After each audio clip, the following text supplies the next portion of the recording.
ये आकाशवाणी है। कार्यक्रम स्पॉटलाइट में प्रस्तुत है कॉमनवेल्थ पार्लियामेंट्री एसोसिएशन के आगामी सम्मेलन पर असम विधानसभा अध्यक्ष बिस्वजीत डैमारी के साथ आकाशवाणी संवाददाता मानस प्रतिम शर्मा की विशेष बातचीत। गुवाहाटी में इस महीने के 9 तारीख से कॉमनवेल्थ पार्लियामेंट्री एसोसिएशन के mid year executive committee meeting और उसके बाद ही कॉमनवेल्थ पार्लियामेंट्री एसोसिएशन, जिसे हम सीपीए के नाम से जानते हैं, इनका इंडिया रीजन कॉन्फ्रेंस होने वाला है। इस बारे में बात करने के लिए आज हम लोग के साथ मौजूद है असम विधानसभा के अध्यक्ष श्री बिस्वजीत डैमारी जी। आपका आकाशवाणी में स्वागत है। किस मकसद से ये दोनों बैठक गुवाहाटी में हो रही है? देखिए, ये दोनों अधिवेशन है और एक मीटिंग है इसको का, ये हमारी इंडिया में बेसिकली असम में होने जा रहा है। कॉमनवेल्थ पार्लियामेंट्री एसोसिएशन ये ब्रिटिश के जितना भी उनके अंदर का देश था, इन सभी देशों को लेके ऑर्गेनाइजेशन था कॉमनवेल्थ पार्लियामेंट्री एसोसिएशन, जिनका इंडिया भी सदस्य है। ये आज का नहीं, लगभग 100 साल हो गया है और स्वाधीनता के बाद इंडिया कंटिन्यू इस कमेटी में रहा और इस कमेटी का सबसे पहले यही EXCO mid year executive committee mid year का मीटिंग होगा। इंडिया में कभी नहीं हुआ था और ये प्रथम हो रहा है और हम भाग्यशाली है कि असम विधानसभा की ओर से इसको हम लोग होस्ट करने के लिए मौका मिल रहा है। दूसरी बात, इसके साथ हमारे लोकसभा के स्पीकर सम्मानीय बिरला जी ने जो इंडिया रीजन का कॉमनवेल्थ पार्लियामेंट्री एसोसिएशन है, इसका कॉन्फ्रेंस भी हमको एक साथ ये ही अनुष्ठित करने के लिए जिम्मेदारी दी है। तो एक ही साथ 9 डोज को ये कॉमनवेल्थ पार्लियामेंट्री एसोसिएशन ये होगा, इसका एक्सको मीटिंग, और 11-12 को India region Commonwealth parliamentary association का होगा। तो इसका मकसद ये है कि कैसे ये सारी कॉमनवेल्थ कंट्री एक साथ में जो पार्लियामेंट्री डेमोक्रेसी है इसको अच्छी तरह से भविष्य में ले जा सके और वहां पर अच्छे से अच्छे डेमोक्रेसी प्रक्रिया वहां पर लागू कर सके। पार्लियामेंट्री प्रैक्टिस में कैसे ज्यादा से ज्यादा पब्लिक रिलेटेड विषयों को वहां पर बात करने के मौका दे सकता है, जिनके जरिए देश की भलाई के लिए, देश के अच्छा के लिए पार्लियामेंट में अच्छे अच्छे सिद्धांतों ले जा सके। तो यही इनका मकसद है और सारी जो कॉमनवेल्थ कंट्री है इनमें एक दूसरे का काम को मूल्यांकन करके कैसे अच्छे को हम बढ़वा सकते हैं हर कंट्री में, यही इसका मकसद है। और इसमें कौन कौन हिस्सा ले रहे हैं और दोनों बैठक का एजेंडा क्या होगा? इसमें हमारा कॉमनवेल्थ कंट्री ऐसे तो 53 हैं और इनमें से रीजन वाइज अभी 9 रीजन हैं। सिर्फ इनका एग्जीक्यूटिव कमेटी का सदस्य लोग आ रहे हैं, तो इसी में लगभग सभी सदस्य आ रहा है, मोर देन 50%, और बाकी लोग अभी भी थोड़ा कंफर्मेशन बाकी है। किसी का कोविड को प्रॉब्लम के लेके और किसी देश का पार्लियामेंट चल रहा है, जिस कारण कुछ आ नहीं पाएगा, लेकिन वही भी वर्चुअल में वही लोग उसमें हिस्सा लेंगे। तो अभी 48 डेलीगेट्स अभी हमको कंफर्म कर चुका है और आउट ऑफ 48 12 ऑफिशियल्स है और बाकी कुछ लोग प्रतिनिधियां हैं। कोई लोग एग्जीक्यूटिव मेंबर नहीं है, लेकिन कोई देश को प्रतिनिधित्व कर रहा है और कोई रीजन को प्रतिनिधित्व कर रहा है। और हमें ये बताइए कि किस मकसद से इस प्लेटफॉर्म को बनाया गया था? इसका वही था, ब्रिटिश के टाइम में जब ब्रिटिश रूल हो रहा था तब शायद जो ब्रिटिश ने एक पॉलिसी को लेके शायद उनके अंदर में जितना भी देश थे, तो वही लोग इसमें ताकि थोड़ा एक पॉलिसी के जरिए ले जा सके और इसके कारण जितना भी उनके अंदर में देश था, उस देश में जितना भी पार्लियामेंट है, जैसे हमारी इंडिया में भी तो ब्रिटिश समय का पार्लियामेंट था, तो इसलिए इसके साथ दूसरे लोगों का भी ताकि एक संबंध रखे और एक ही डिजाइन में, एक ही स्टाइल में ताकि चल सके। शायद इसको लेके पहले किया गया था और इसको जब आजादी हो गई विभिन्न देश, तब जैसे इंडिया में भी जब आजादी हुआ तो इसी तरह आज ब्रिटिश के अंदर में जितना भी था उनको कॉमनवेल्थ कंट्री कहा जाता है। कॉमनवेल्थ के नाम पे स्पोर्ट्स से लेके जी बहुत सारे ऐसे कोऑर्डिनेशन है, तो ये भी पार्लियामेंट्रियन लोगों का एक कोऑर्डिनेशन है कॉमनवेल्थ कंट्री का प्लेटफॉर्म। वही मैं जो बोल रहा हूँ कि पार्लियामेंट्री सिस्टम को, जो डेमोक्रेटिक सिस्टम है, इसको कैसे अच्छी तरह से हम लोग कर सके, सिर्फ इस्टेब्लिश नहीं और कुछ बढ़वा सके, इसके लिए इस प्लेटफॉर्म में समय समय बात हुआ करता है। और जैसे आपने हमें बताया कि हिंदुस्तान में सीपीए की बैठक पहली बार हो रहे हैं और जाहिर सी बात है गुवाहाटी में भी पहली बार ही हो रही है, तो यहाँ जैसे आपने बताया देश विदेश से लोग आएंगे। असम जो है पर्यटन के लिए जाने जाते हैं, तो इस प्लेटफॉर्म को आप असम के टूरिज्म की बढ़ावा के लिए कैसे इस्तेमाल करेंगे? तो इसके लिए भी हम लोगों ने एक व्यवस्था की है। एक है कि वाइल्ड लाइफ जो है, लेकिन समय नहीं है तो हम काजीरंगा ले जा नहीं सकता है, लेकिन गुवाहाटी के सामने हमारा पवित्रा है जहां पर वाइल्ड लाइफ है, जहां पर वन हॉर्न वाला राइनो भी अवेलेबल है और बाकी वाइल्ड लाइफ का सारा जितना भी जानवर है उसको वहां पर दिखाई देता है। तो उस जगह को हम लोगों ने इसमें प्रपोज किया है। दूसरा है असम का जो हैंडलूम सेक्टर है बहुत रिच है, तो इसलिए सवालकुशी है जो बहुत ही पॉपुलर है, जहां पर हमारा पहला राष्ट्रपति जी भी आया था, तो उसी में हम लोग तय किया है। तीसरा यह है असम टी के बारे में भी सब जानता है, टी में अच्छे नाम है असम का, तो हम इसको उदालगुड़ी डिस्ट्रिक्ट में पानेरी और बरंगाजोली बोल के 2 बागान है और उसके आमने सामने बहुत सारे बागान हैं, वहां पर हम लोगों ने जगह तय किया है कि वहां जाके चाय का बागान देख सकते हैं, वहां चाय का प्रोटेक्शन कैसे करता है उसको भी वहां के जो इंडस्ट्री है, फैक्ट्री है, उसमें वही लोग देख सकेंगे। और इसके साथ बिहू का मौसम है, तो हम इसके साथ साथ हमारे ऑन द वे गांव में उन लोगों को बिहू का उत्सव कैसे मनाता है असम के असमिया लोगों ने या तो असम के जो असमवासी हैं उसको भी हम लोग दिखाएंगे। तो इस तरह का हम लोगों ने कुछ प्लान किया है। बहुत बढ़िया, बिहू के समय बिहू भी देख पाएंगे। और अभी क्योंकि ये मुद्दा अहम हो रहा है कि अभी जितने भी दुनिया में बड़े बड़े देश है सब हिंदुस्तान की तरफ देख रहे हैं, इसका ये भी एक कारण है कि जो हम लोग के लोकतंत्र है ये दुनिया में एक बहुत मजबूत माना जाता है।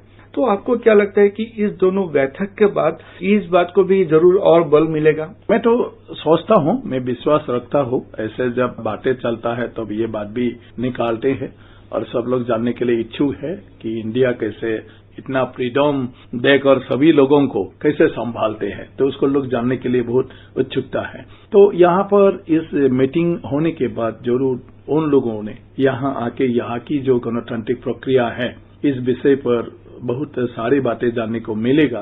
तो अब वही लोग भी शायद अगर गणतंत्र को पूरी विश्वास रखता है और उसी को जिस तरह से हम लोग बातें करते रहते इसे बढ़वा देना चाहता है, तो डेफिनेटली यहाँ आने के बाद उन लोगों को थोड़ा ये आइडिया आ जाएगा कि कैसे वही लोग भी अपने अपने देश में ज्यादा से ज्यादा लोगों को गणतांत्रिक जो अधिकार है सब दिशा में दे सकता है। इस बारे में उन लोगों को बहुत सारी इन्फॉर्मेशन मिल सकता है, आइडिया मिल सकता है और इसके बाद इसको कर सकता है। तो अभी तो इंडिया एक मॉडल है, सब इसको पसंद करता है, तो डेफिनेटली यहाँ आने के बाद इसका इन्फ्लुएंस असर तो जरूर पड़ेगा। वैसे जब आप राज्यसभा में थे तब भी आप काफी एक्टिव रहे असम के मुद्दे को लेकर, कई सारे मुद्दों को लेकर। आप यहाँ असम के विधानसभा के अध्यक्ष के रूप में भी 1 साल भी नहीं हुए, लेकिन आपने बहुत सारे इनिशिएटिव लिए हैं यहाँ पे। आपकी जो दमदार बातें हैं लोगों को पसंद आ रहे हैं, लोग यहाँ पे देख रहे हैं। तो आपको क्या लगता है कि ये जो सीपीए का प्लेटफॉर्म है यहाँ हिस्सा लेने के बाद और ज्यादा जो एक इनिशिएटिव है, नए इनिशिएटिव है या जो प्रोसेस है इसको और बेहतर किया जा सकता है? जरूर बेहतर किया जा सकता है। अभी भी हमको बेहतर करने के लिए बहुत सारे काम करना है। जैसे पार्लियामेंट्री प्रैक्टिस में अभी सभी को लगता रहता है कि पार्लियामेंट में जितना बातें देश के विभिन्न मुद्दे पे करना चाहिए इसको करता नहीं, और पार्लियामेंट में जो लोग डायरेक्टली इन्वॉल्व होता है, जो सांसद है, जो विधायक है और या मंत्रिमंडल से लेके सबका ये कहना है कि समय कम हुआ इसलिए बात करने का मौका नहीं रहा है। तो इसमें हम किस तरह का पार्लियामेंट्री प्रक्रिया को संशोधन लाने से हम सिर्फ सरकार पक्षों की बिल के ऊपर ही निर्भर नहीं करके हम पब्लिक के जनगण के जो विषय है इसको भी हम कैसे पार्लियामेंट में ज्यादातर बात करने की समय निकाल सकते हैं और इसके ऊपर भी हम लोग ज्यादा ध्यान दे सकते हैं। ऐसे हमारे पार्लियामेंट विधानसभा में प्राइवेट मेंबर्स बिल होता है जो कि गवर्नमेंट का जो बिल होता है विभिन्न विभागों को कार्यकारी करने के लिए उसका रूल वगैरह बनाने के लिए यही हमारा संसद या विधानसभा में समय लेता है। तो पार्लियामेंट में ज्यादातर ये होता है कि फ्राइडे को प्राइवेट मेंबर्स बिल है, लेकिन प्राइवेट मेंबर्स बिल एक दिन में हम एक ही बिल को सेशन जब होता है खत्म कर नहीं पाता है। कुछ ना कुछ समस्या आ जाता है तो फ्राइडे को फुल डे कभी कभी वहां पर डिबेट या डिस्कशन भी कर नहीं सकता है। तो इसी कारण सरकारी जो बिजनेस है इसको सड़ के हम लोग मतलब बाकी विषय को बात करने का समय नहीं मिलता है। तो इसमें हम ज्यादा कैसे मौका दे सकते, इस विषय को हम ज्यादा इम्पोर्टेंट कैसे दे सकते। और कोई कोई विषय होता है जिसको पार्लियामेंट में या विधानसभा में फुल्ली ये विधायकों को बात करने का अधिकार होना चाहिए और जिनको लेके सरकारी पक्ष और विपक्ष दोनों मिलके कुछ न कुछ सिद्धांतों ले जिसके द्वारा देश का भविष्य के लिए अच्छे काम हो या देश के नागरिकों के लिए अच्छे काम हो। कभी कभी कुछ ऐसा पॉलिसी लेना भी जरूरी है डेमोक्रेसी में। सिर्फ ये नहीं है कि गवर्नमेंट बिल लाया और सरकारी पक्ष का हर समय मेजोरिटी होता है तो अच्छे बात बोलने से भी सरकारी पक्ष इसको मानता नहीं और जो संशोधन मांगता है उसको भी स्वीकार करते नहीं। और हमारे गणतंत्र में यही नियम हो गया, नंबर का गेम है। तो जो सरकारी पक्ष है उनका तो हर समय नंबर ज्यादा है। तो अच्छे कुछ विषय पर भी कभी कभी देश के स्वार्थ के लिए, देश के नागरिकों के हित के लिए डिस्कशन करना, इसके ऊपर कुछ सिद्धांत तो लेना, ये नहीं हो पाता है। तो ऐसे विषय पर हमको बात करने का जरूरी है और ऐसे विषय पर भी हम कैसे पार्लियामेंट में एक स्कोप ला सकता है तो इसका भी एक रास्ता निकालना जरूरी है। तो ऐसे सीपीए के जरिए हम लोग दूसरी कंट्री का इसी विषय को वे लोग कैसे हैंडल कर रहा है और दूसरी बात सभी के सजेशन से हम क्या कोई नया व्यवस्था हम कर सकता है। तो ऐसे कुछ न कुछ यहाँ पर उनका अपना व्यू रखेगा, उससे भी हम लोगों को कुछ आइडिया हो सकता है। तो जरूर हम लोग अपनी पार्लियामेंट्री प्रक्रिया बदलाव कर सकता है जो बदलाव अच्छे के लिए होगा। और मैं ये स्वीकार करता हूँ कि आज के दिन में हमारी जो डेमोक्रेटिक पार्लियामेंट्री सिस्टम है इसमें बहुत छाड़ी और इम्प्रूव करने का बहुत जरूरी है। और आखिर में सीपीआई के दोनों बैठक के लिए हिस्सा लेने के लिए गेस्ट आ रहे हैं, उन लोगों को आप आकाशवाणी के जरिए क्या आप मैसेज देना चाहेंगे? देखिए, मैं उन लोगों को तो सबसे पहले स्वागत करता हूँ आसाम में कि वो सभी आसाम आने के लिए इंटरेस्ट भी है, सब लोग कन्फर्म भी कर रहा है। तो यहाँ आके आसाम को जाने, आसाम बहुत पौराणिक एक ऐसा स्थान है जो कि इस संसार में मतलब जब से सभ्यता शुरू हुआ तो इसके साथ आसाम जुड़े हुए हैं। रामायण में परशुराम खुंड यहाँ है, परशुराम के साथ जुड़ा हुआ बहुत घटने हैं, ऋषि मुनि के साथ जुड़ा हुआ है रामायण के समय में, जो रामायण में इसको व्यक्त किया गया है। महाभारत के समय में भी आसाम जुड़ा हुआ है। तो ये आसाम को लेके हैं। तो जैसे हरिहर के युद्ध आसाम में हुआ था तो यहाँ नरकासुर था, जो नरकासुर के साथ युद्ध हुआ था। यहाँ एक मुरा नाम के नरकासुर का सेना था, बहुत वीर था, उसको श्री कृष्ण जी ने वध करने के बाद मुरलीधर नाम भी मिला। और इसी तरह यहाँ आपका भगदत्त थे जो नरकासुर का बेटा था, वो कुरुक्षेत्र के युद्धों में जाके भाग लिया था। रुक्मिणी यहाँ से माना जाता है हमारे आसाम से, जो भीष्म की बेटी थी और जिनको श्री कृष्ण जी ने शादी की है। तो ऐसे बहुत सारी घटनाएं जो जिक्र किया जाता है तो ये असम का भूमि है। तो असम रामायण महाभारत से जुड़ा हुआ एक वीर भूमि है, एक ऐतिहासिक भूमि है और प्राचीन जो सभ्यता है, संस्कृति है, ये असम उसी में भी महाभारत में जुड़ा हुआ है। तो इसीलिए ऐसे एक स्थान में वही लोग आ रहा है तो मैं सोचता हूँ यहाँ आके वही लोग ये कामाख्या दर्शन करके और बहुत सारी चीज देख के बहुत जानकारी मिल सकता है, एंजॉय भी कर सकता है। तो एक हरोनाला राइनो सिर्फ आसाम में होता है तो कहीं भी नहीं है, उसको भी यहाँ पर पवित्र में देखने को मिलेगा। और असम के लोग जो कपड़े बुनने का जो उनका स्किल है, ये महाभारत से लेके उसी समय से ही हमारी असम की लड़की लोग, महिला लोग बहुत निपुण है, अच्छा है। उन लोगों को इसके लिए कोई स्कूल में या कॉलेज में फैशन डिजाइनिंग में पढ़ने की जरूरत नहीं, घर में ही रहकर वही लोग ट्रेडिशनली ये सारे डिजाइनिंग कर सकता है। जो डिजाइनिंग कलर कॉम्बिनेशन आज सारे पृथ्वी में विख्यात है, सब भी पसंद करता है। असम या नॉर्थ ईस्ट के जो भी डिजाइन होता है कपड़े का, जो कलर कॉम्बिनेशन जो यहाँ के लड़की लोग करना जानता है, ये बहुत ही सुंदर होता है, जिसको सब प्रशंसा करता है। इस सब को देखने को मिलेगा। तो हम भी उम्मीद रखता है उनसे और बहुत बातें असम के लोग भी सीखने को मिलेगा। जी सर, आपने हमें समय दिया, आपका धन्यवाद। धन्यवाद।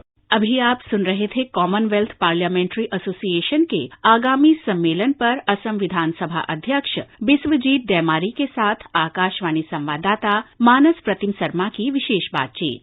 ये कार्यक्रम आकाशवाणी के समाचार सेवा प्रभाग द्वारा प्रस्तुत किया गया। इसे आप हमारे mobile app news on AIR और हमारे YouTube channel news on AIR official पर भी सुन सकते हैं। इस कार्यक्रम के संबंध में अपनी प्रतिक्रिया आप हमें ईमेल कर सकते हैं। पता है AIRNSDtalks@gmail.com।